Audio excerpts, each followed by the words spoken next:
ర్యాపిడోలో అయితే అంబర్పేట్ బుకింగ్ వచ్చింది, అది యాక్సెప్ట్ చేసి వాళ్ళ దగ్గర పోయే వరకు క్యాన్సిల్ చేసేసారు.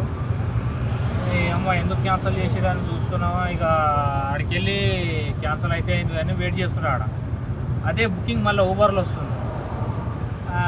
ర్యాపిడోలో ఏమో 180 చూపించింది, ఊబర్లో ఏమో 110 రూపీస్ చూపిస్తుంది. టైం ఏమో హాఫ్ రిటర్న్ టైం 12 వస్తుంది. ఇప్పుడు రేట్ అయితే ఈ రేట్ ఇస్తుండు, ఏం చేద్దాం, ఆయనకి ఇష్టం వచ్చినట్టు ఇస్తుండ్రు. ఏ టైంలో పడితే ఆ టైం ఇష్టం వచ్చినట్టు ఇచ్చి పడితే ఇప్పుడు ఏం చేద్దాం.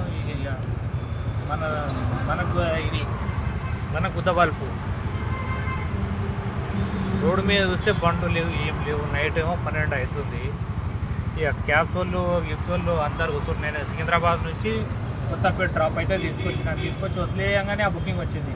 ఇక వెళ్ళిపోదాం అనేసరికి ఇక వాళ్ళు రేట్ చూసుకున్నట్టున్నారు.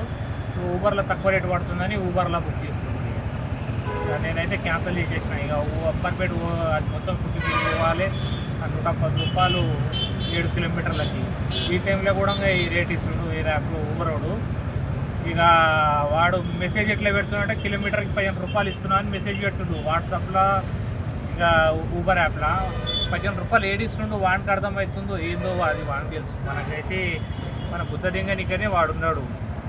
వాడేమో 15 రూపాయలు ఇస్తున్నా అని పెడుతుండు, కానీ 15 రూపాయలు ఏడిస్తున్నాడు అసలు. ఈ ర్యాపిడోడేమో పొద్దున మొత్తం అనుకుంటాడు, సాయంత్రం ఏమో కొంచెం పైసలు ఇస్తాడు. ఆ బుకింగ్ కూడా కంటికి కనిపోయింది. వాడు ఆ బుకింగ్లు చూసుకుంటా కూర్చోవాలి. ఆ బుకింగ్ ఇట్లా వచ్చే వరకు వెళ్ళిపోతున్నాయి. ఆ బుకింగ్ ఇచ్చినా సరే వాళ్ళు క్యాన్సిల్ చేసేసి ఇక దాంట్లో తక్కువ పైసలు పడుతుందని దాంట్లో బుక్ చేసుకొని వెళ్ళిపోతుంది. అమ్మ జీవితం.